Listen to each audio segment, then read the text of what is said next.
My name is Annie Grossman, and I'm a dog trainer. I'm the owner and co-founder of School for the Dogs, a dog training center located in Manhattan's East Village. School for the dogs, for the dogs. School for the dogs, for the dogs. On this podcast, I talk about dog training, interview industry experts, discuss pet trends, answer questions, and try to communicate my love for all things related to behavioral science. Thanks a lot for listening.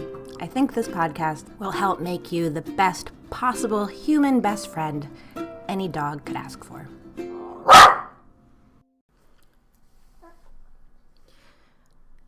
I wanted to share two kind of crazy experiences I had recently that relate to behavior and dog training in my own life. I guess you could classify this kind of episode as a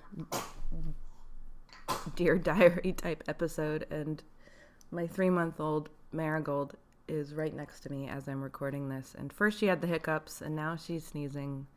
I think she wants to make herself known in this episode, which actually is about her in some ways.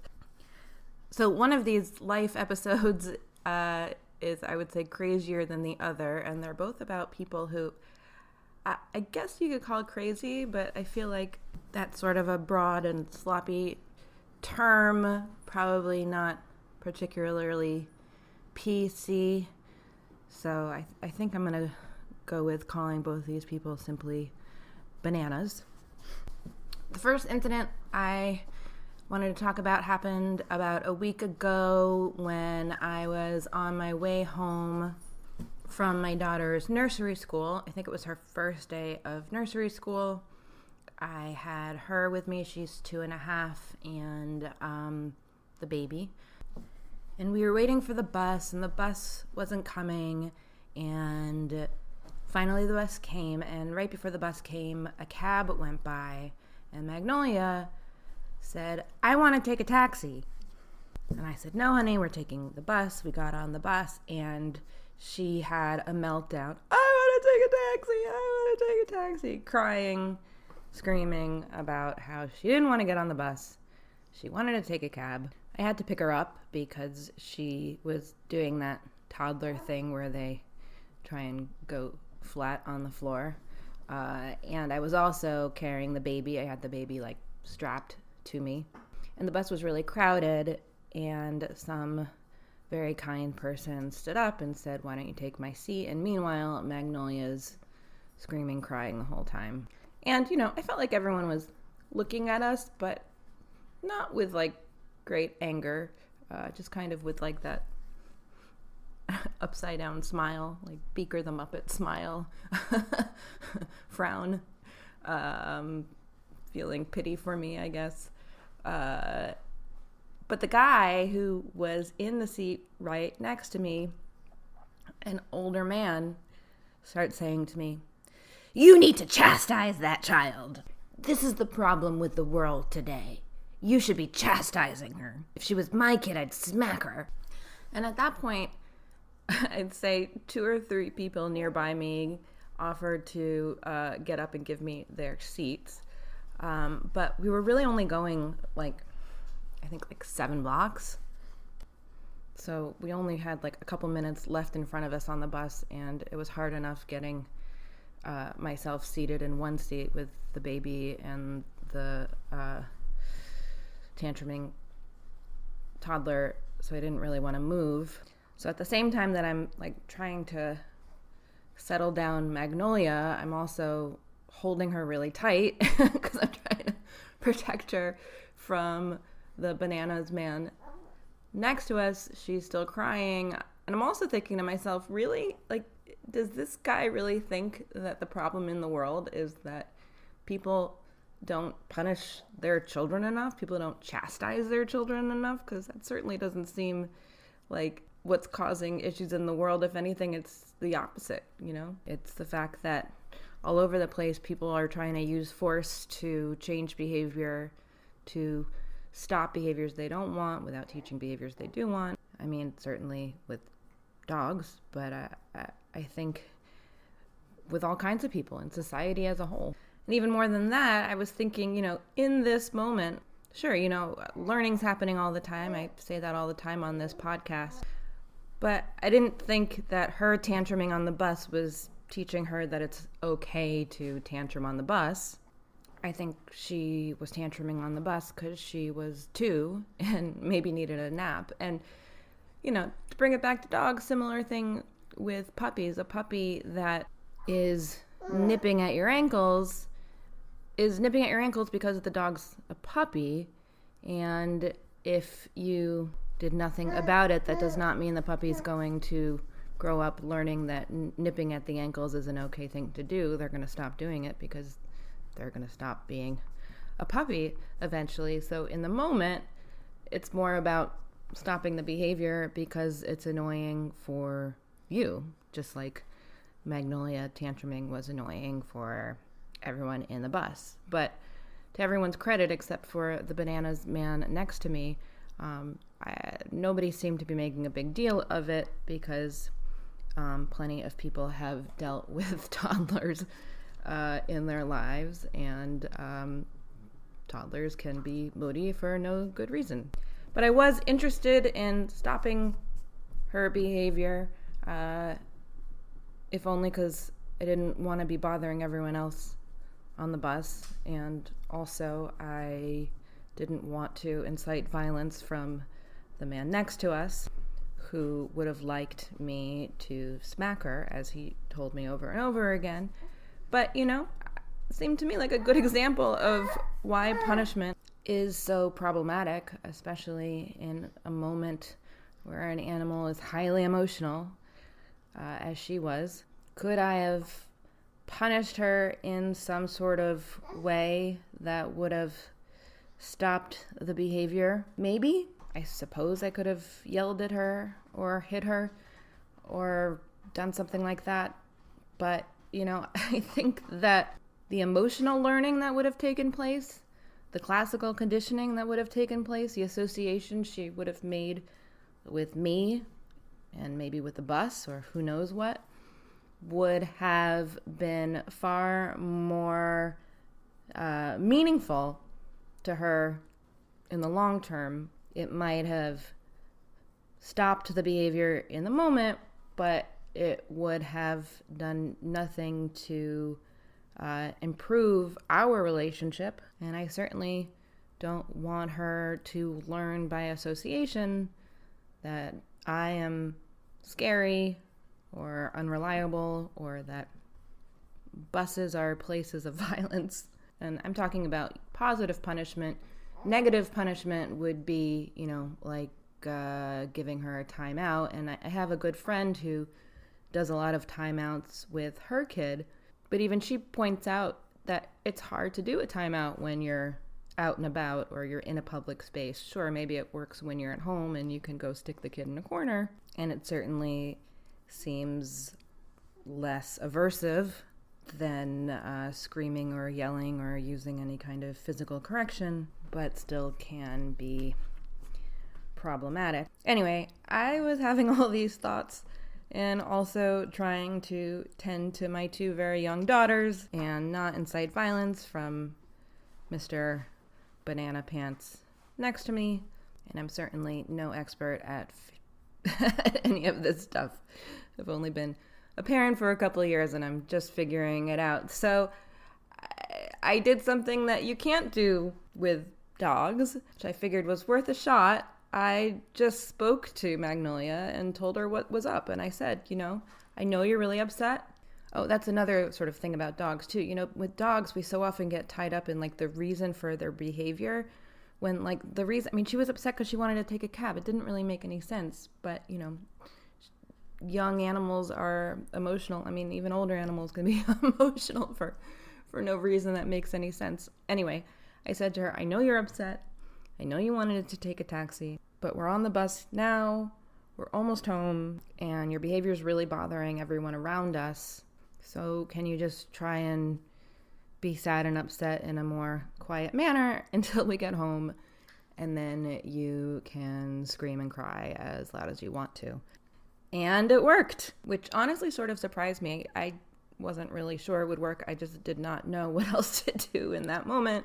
So she'd settled down. I continued to hold her tight along with the baby. I wanted to turn to the guy next to me and say, "Ha!" but I didn't. I said to him, "I'm really sorry. She's been so annoying." And then we just sat there quietly for the last 2 minutes of the bus ride while he continued next to me, saying under his breath, "She should be chastised." The second anecdote from my life that I want to share, I promise, relates more to dogs than the first one, although it's going to take me a minute to get to the dog part of the story. It happened just about exactly 8 weeks ago. I know this because Marigold just turned 12 weeks, and she was 3 weeks old at the time. It was a Saturday morning, and my husband had taken our older daughter to the playground to let me sleep in a little bit because I'm up all night with the baby. I was in bed. I was only wearing my underwear. The baby was next to me in her bassinet, and I heard the front door open and close, and I thought it was weird because they had just left. And I thought, well, I guess maybe they forgot something and came back. But then Poppy, our dog, started barking like crazy, which also seems strange because she doesn't normally bark at my husband when he comes through the door. But I was like basically asleep, so I wasn't processing totally what was going on. Anyway, next thing I know, there's this young, clean-cut man standing over my bed. And he says to me, "Someone's trying to kill me." And I started screaming, and he was like, no, don't scream. You have to help me. Someone's trying to kill me. And I grabbed the baby. Poppy was barking at the guy like mad. I was saying like, "Who are you? Get out of my house." He wasn't like violent seeming at all. He actually seemed sort of scared himself, but I was pretty petrified by the whole situation.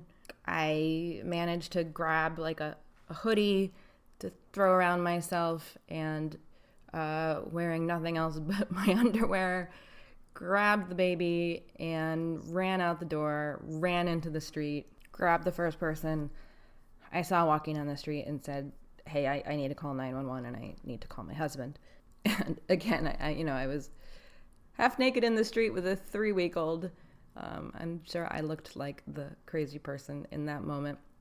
My heart was racing. I sat down on the sidewalk waiting for whatever was going to happen next. And then I realized, oh my God, I left Poppy in the apartment. I was so focused on getting the baby out of the apartment. And Poppy was running around the apartment chasing the guy, which, really is kind of what you want a dog to do in that situation. And while I understand my own instinct to just get myself out and the baby out, I sat downstairs outside my apartment pretty stressed out by the idea that I had just left her in the apartment with this stranger who seemed paranoid and like he was having some sort of psychotic episode, and was he going to hurt her?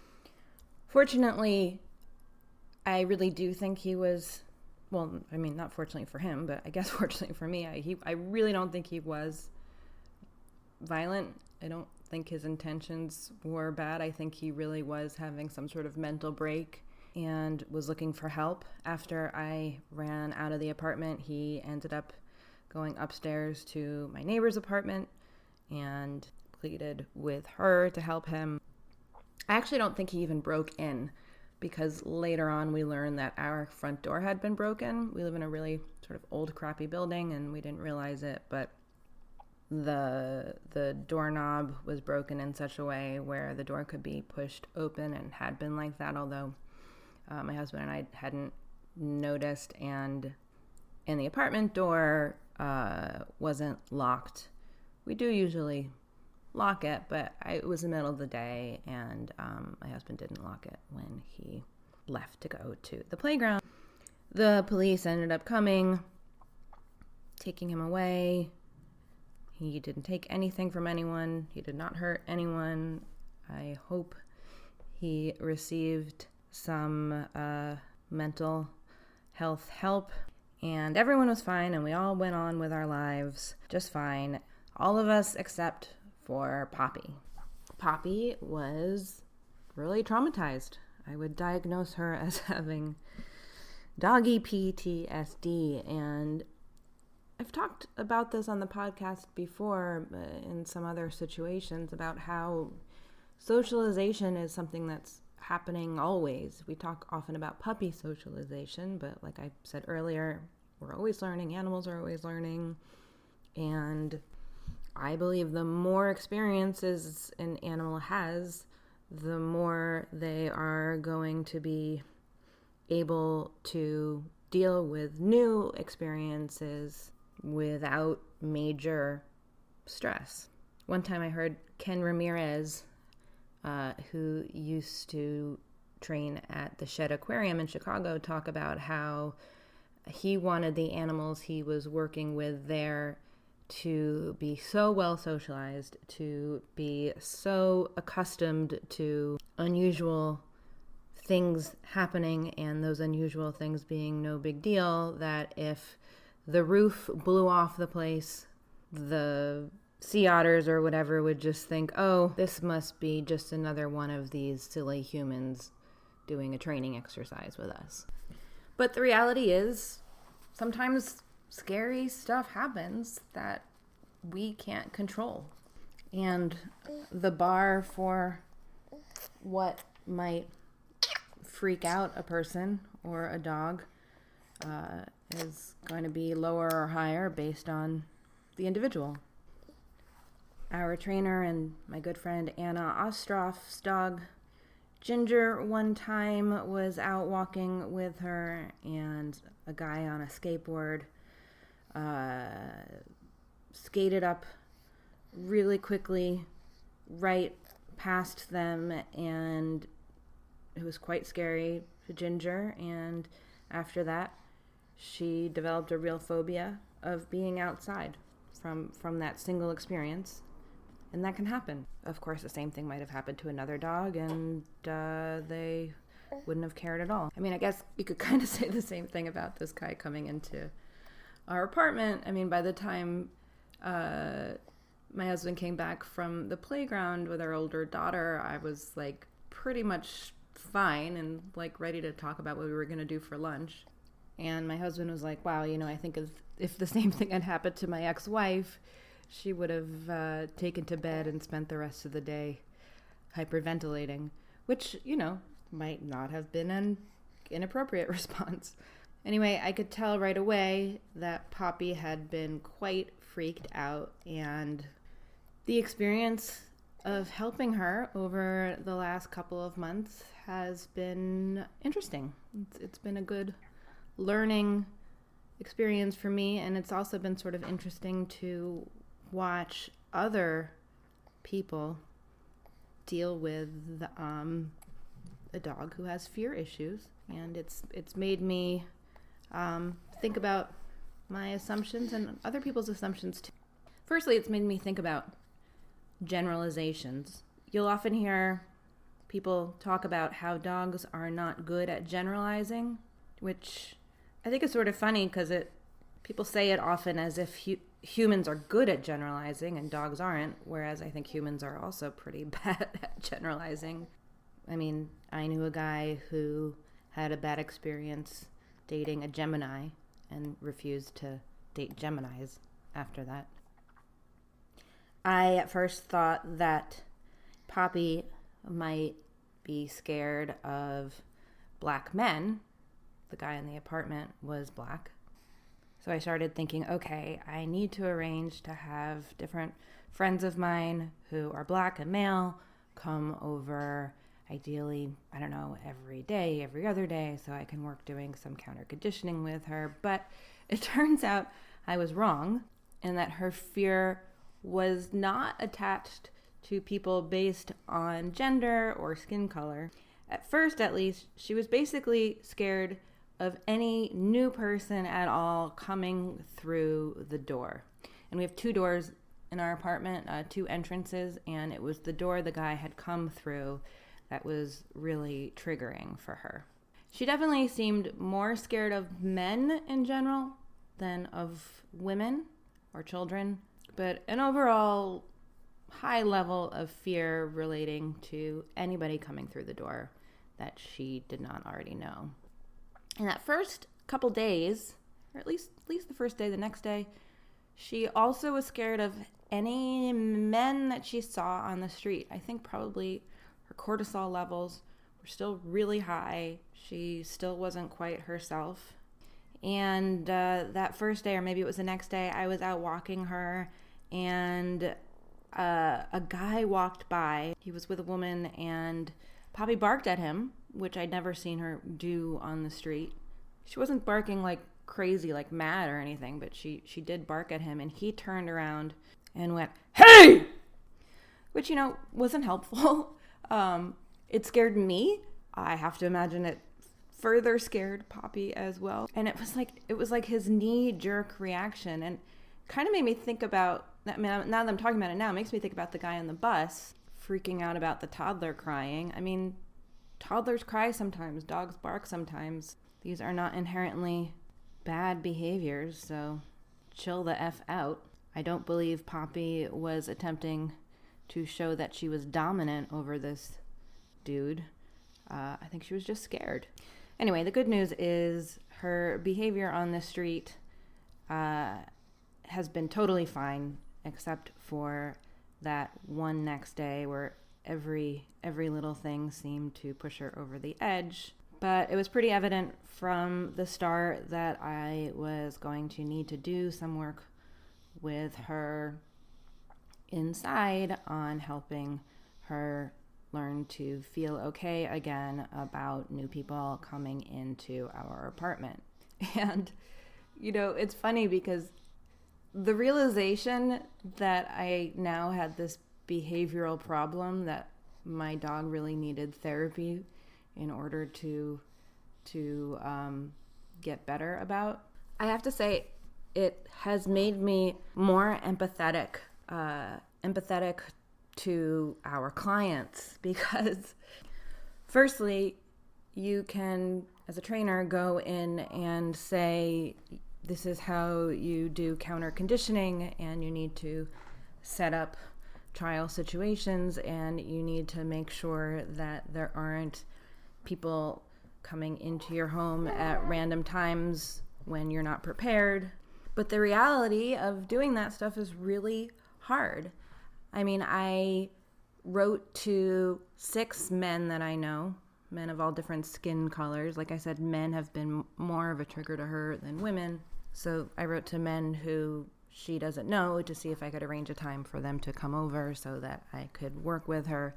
Didn't hear back from a single one of these friends, which didn't really surprise me, only because I know as a professional dog trainer, I have definitely done work before getting people to behave as decoys with dogs who have various issues, and it can be hard. It can be hard to get people to volunteer to work with a dog who has fear issues that have to do with them in particular.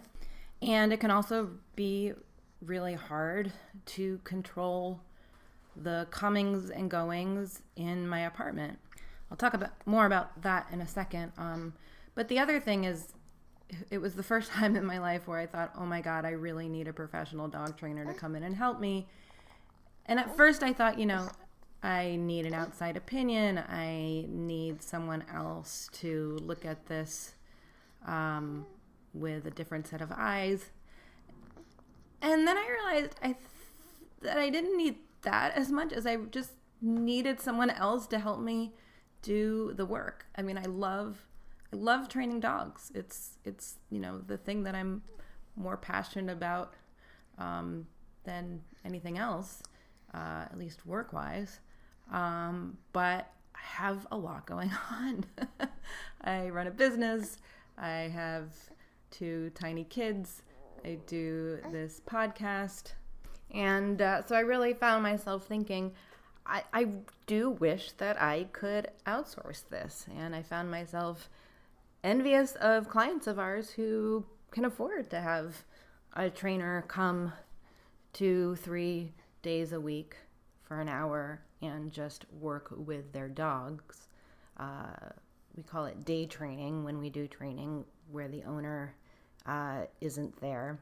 And I haven't ruled out signing up Poppy to do some day training with someone on our staff to give me a little bit of a hand, which I could definitely use. And I do get preferential pricing as it is my own business.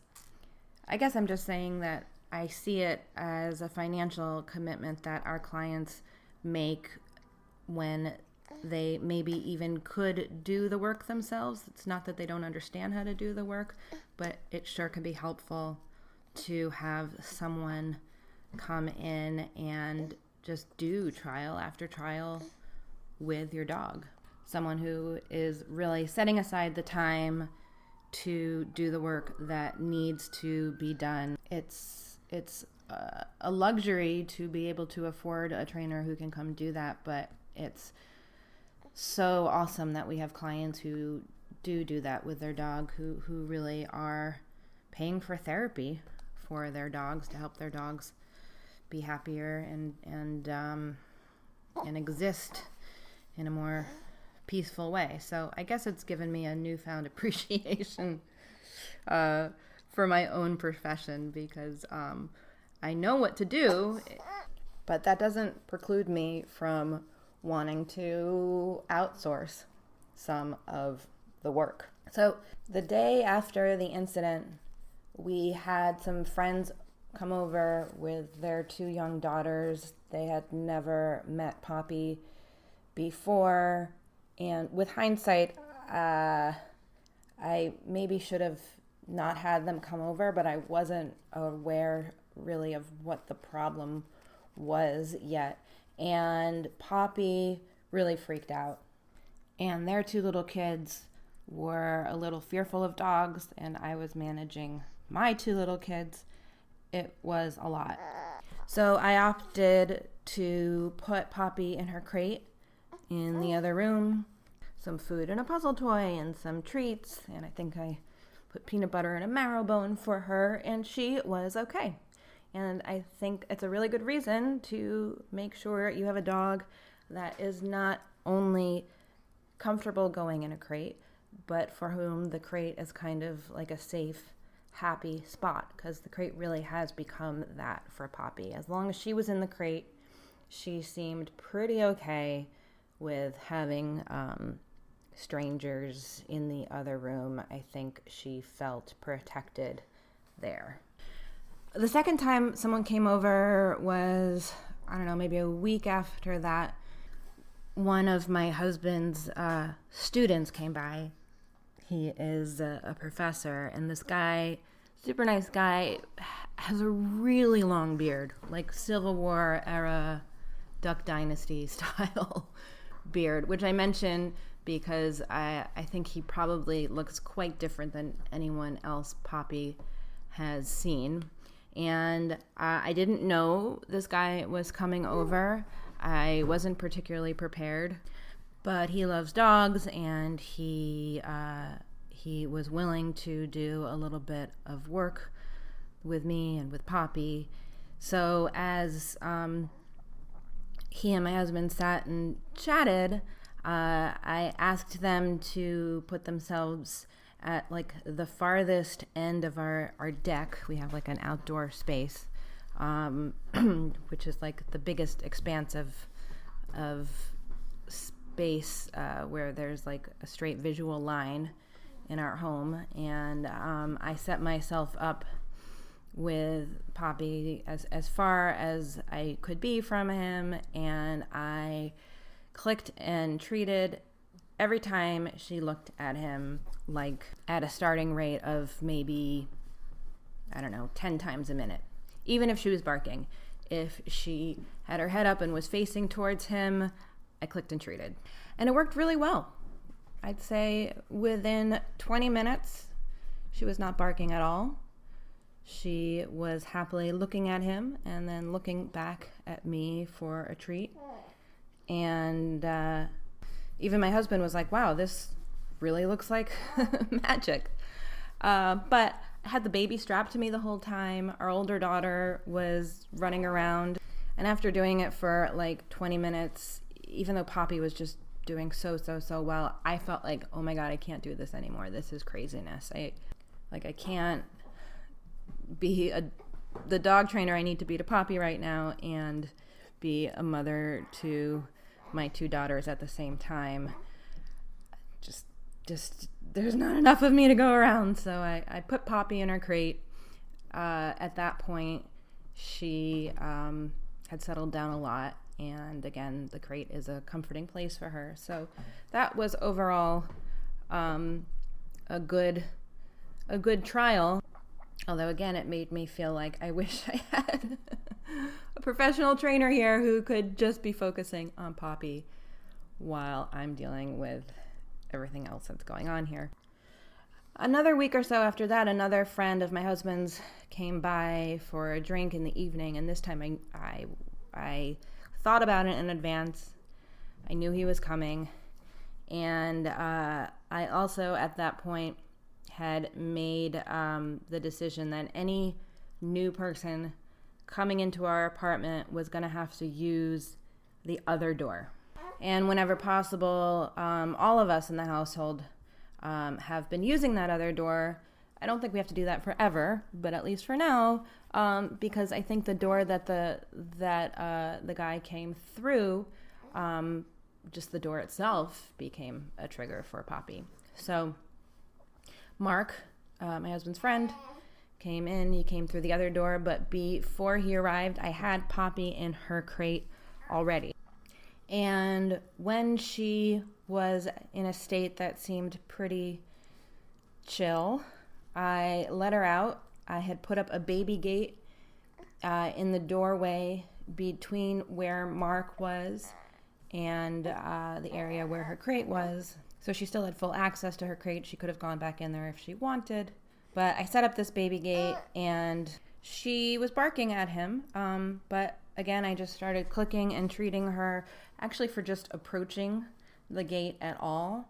And after maybe 10 minutes of that, I put her on a leash and brought her a little bit closer. And again, just started clicking and treating her for looking at him. And when that seemed easy for her, I sat on the couch next to him.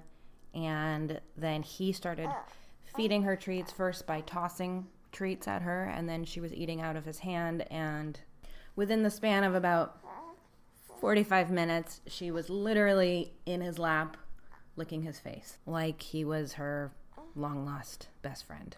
I think that very successful experience was something of a milestone. I think that she has been getting better and better since then. And I have also been doing the work to be as mindful as possible about setting up situations, not letting people come into the apartment unless I am pretty well prepared to deal with her. I think it's those moments where I was sort of taken by surprise, where it felt extra difficult. I also have been using a DAP plugin, Adaptol, dog appeasing pheromone. They make collars and sprays, but I particularly like the plugin. We use them at School for the Dogs. We sell them at storeforthedogs.com. They're made to resemble the pheromone that's in dogs' mother's milk and can calm dogs down. Not sure it's working, but I think maybe it's working. Also, I've been giving her Soliquin supplements. It's a behavioral health supplement that's made from L-theanine, which is what's in like green tea and turkey, I think. And I've been using her crate more. The crate, like I said, is definitely a safe spot for her. And one other thing I've been doing, which might seem sort of counterintuitive, but I thought I would try it, and then it seemed like it worked, is letting her run into the hall to greet people rather than having her greet people when they come into the apartment. I think letting her approach them outside of our home is helpful. And something I haven't done, but I think I should try, which I think would also be helpful, is meeting people outside and coming inside with them together. And, you know, it's been kind of interesting watching, like I said, watching other people's reactions to Poppy, like that guy who yelled at her on the street, or even my husband's way of dealing with her. Sometimes he just gets kind of frustrated with her and will, like, be rough with her, not in a way that's intended to hurt her, but like he'll just kind of push her off the bed or pick her up in a kind of not very subtle, sensitive way. And our old dog Amos was like kind of bomb-proof and unflappable, but this whole situation has made me a lot more tuned into how sensitive Poppy is, and I feel like I've had to become her advocate and really come down on him for just sometimes being too rough with her. She needs to be treated with great sensitivity and care, and she is easily spooked. The other day I was playing with Magnolia and she accidentally jumped on my foot really hard and I screamed, and when I came to, I realized Poppy had run to the far, far corner of the apartment and was cowering there, licking her lips and completely like curled up in a terrified ball. And I don't know if that's because, you know, I screamed at the time of the incident before I ran out of the apartment, or if it had nothing to do with that. But that's the dog who she is now, and we need to treat her in such a way that's going to help her be as unfearful in life as possible, because there are certainly going to be more situations in the future that we can't necessarily control. And, you know, people think, oh, well, I know dogs. You know, even my husband, I know she'll be fine. I don't know if she'll be fine. Similarly, I have a uncle, wonderful guy, really like the first dog lover I ever knew. I think maybe I've talked about him on the podcast before. He had this dog named Elsa, who's the first dog I really remember loving as a kid. And he loved her, and he's had many dogs since then, and just a dog person through and through.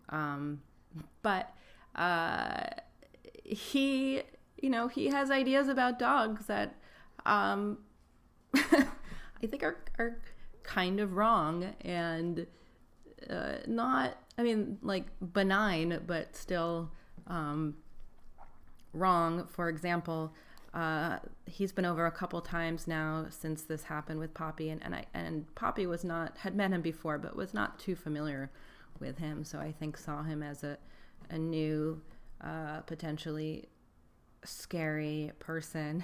And the first time he came over, his reaction to her barking at him was to get down on all fours on the floor and put a treat in his mouth as if she would walk up to him and grab the treat from his mouth. And you know, I had to say, I think you're actually freaking her out more by being on all fours on the ground than anything else.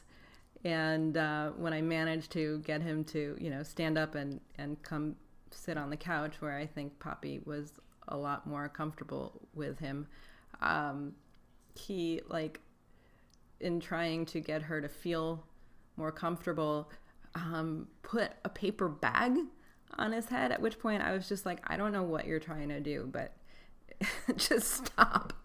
Just stop doing that. You're definitely just freaking her out more.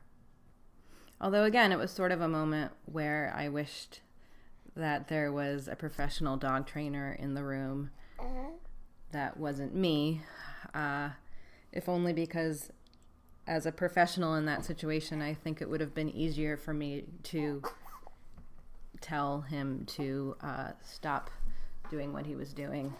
Whereas because he's my uncle and I knew he was trying to be helpful, it was a little bit harder to, get into the headspace to explain to him why what he was doing was a bad idea, because I knew he was really trying to be helpful. Anyway, I have to stop being a dog trainer now and be a mommy to this little baby, so I guess I'll just end it on that note and say if a person having a mental episode ever wanders into your home and your dog freaks out, putting a paper bag on your head is not going to make them feel better. School for the dogs. Thank you so much for listening, and special thanks to Bill and Lizzie of Toast Garden for the amazing theme song. You can find Toast Garden at youtube.com/toastgarden. If you enjoyed this episode, please make sure to subscribe to the podcast and leave a review on iTunes. You can also support us by shopping at storeforthedogs.com, and you can learn more about us at schoolforthedogs.com. You can also connect with other listeners by downloading our brand new app. Just visit schoolforthedogs.com/community.